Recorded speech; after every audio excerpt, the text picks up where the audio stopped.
Hello friends, আশা করি তোমরা সকলে খুব ভালো আছো। আমরাও খুব ভালো আছি। এটা ছিল দীঘা ফেস্টিভ্যালের যে আমাদের ডে 1 ছিল, যেদিন আমরা গিয়েছিলাম। সেই দিনটা ভোর 4:30টার সময় আমাদের বাসের টাইম ছিল। আমরা বাসে উঠে পড়েছি, ভীষণ ঠান্ডা ছিল। আর 4:30 থেকে মোটামুটি 9:30 থেকে 10টার মধ্যে আমরা দীঘা ঢুকে গেছি। আমি আর মিষ্টি ঘুমোচ্ছি, পুরো রাস্তায় আমরা ঘুমোতে ঘুমোতে এসেছি। তো দেখো আমরা দীঘা পৌঁছে গেছি এবং এখান থেকে আমরা যাচ্ছি এখন হোটেলের উদ্দেশ্যে। হোটেলে ঢুকে গেলাম। হোটেলটার নাম ছিল হোটেল হলিডে হোম, একদম বিচের খুব সামনে। আর এটা ছিল তাদের রিসেপশন। হোটেলটা খুব পুরনো, কিন্তু হোটেলের রুমগুলো খুব সুন্দর, খুব ডেকোরেটিভ। হোটেলের স্টাফেদের ব্যবহার খুব ভালো। আর হোটেলটা ছিল পুরো নিট অ্যান্ড ক্লিন। আর ডেকোরেশন খুব সুন্দর, তোমরা দেখতেই পাচ্ছ, প্রত্যেকটা রুমই খুব সুন্দর। বাথরুম থেকে শুরু করে সমস্ত কিছু খুব ভালো ছিল। তো এটা আমাদের অ্যারেঞ্জ করে দিয়েছিল আমাদের সাথে যে ট্রাভেলার ভাই গিয়েছিল, সে সমস্ত কিছু আমাদের খাওয়া দাওয়া এবং হোটেলের থাকার ব্যবস্থাটা সে পুরোটাই করেছিল। তো থ্যাংক ইউ তাকে। এটা ছিল হোটেলের একটা ছোট্ট গার্ডেন, বাইরে তো দোলনা টোলনা ছিল। তো আমরা পৌঁছানোর কিছুক্ষণের মধ্যে আমার স্টুডেন্টরা পৌঁছে গিয়েছিল।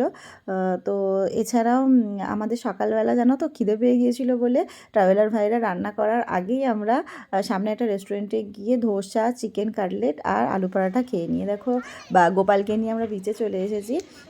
তো বিচেই ফার্স্ট হচ্ছে সমুদ্রের সাথে সেদিন দেখা হওয়া।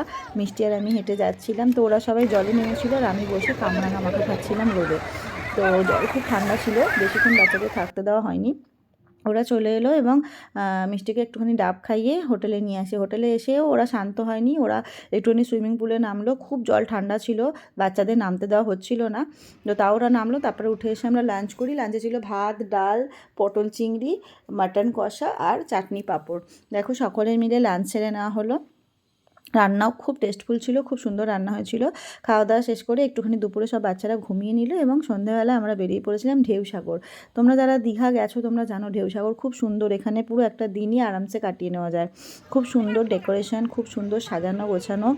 অনেকগুলো অ্যাক্টিভিটিস আছে, অনেক দোকানপাট আছে খাওয়া দাওয়ার জন্য এবং খাবারও খুব কোয়ালিটি সম্পন্ন। তো আমরা এখানে খুব সুন্দরভাবে ঘোরাঘুরি করেছি সারা সন্ধ্যেটা। আর সবথেকে অ্যাট্রাকটিভ ছিল এখানের এই ময়ূরপঙ্খীটা, দারুণ ছিল, দারুণ লাইটিং। তো তারপরে এখানে ঘোরাঘুরি হয়ে যাওয়ার পরে মিষ্টি টয় ট্রেনেও চেপেছিল। আর এছাড়াও অনেকগুলো অ্যাক্টিভিটিস করেছিল, তোমাদেরকে সকলকেই দেখাবো। এছাড়া ফুচকা খেলো, পাপড়ি চাট খেলো। আর সব থেকে এখন ভাইরাল হচ্ছে এই টার্কিশ আইসক্রিমের গেমটা, যেটা বাচ্চারা খুব এনজয় করে। তো মিষ্টিও সেটা করেছিল। এখান থেকে আইসক্রিম খাওয়ার পরে ও একটা গেম পার্লার ছিল ওখানে। সেখানে ওই 2 হুইলার অনলাইন যে গেমগুলো এখন হয়, 4 হুইলারেও হয়। তো ওখানে একটুখানি গেম খেললো। গেম খেলা হয়ে যাওয়ার পরে আমরা চলে এলাম হোটেলে।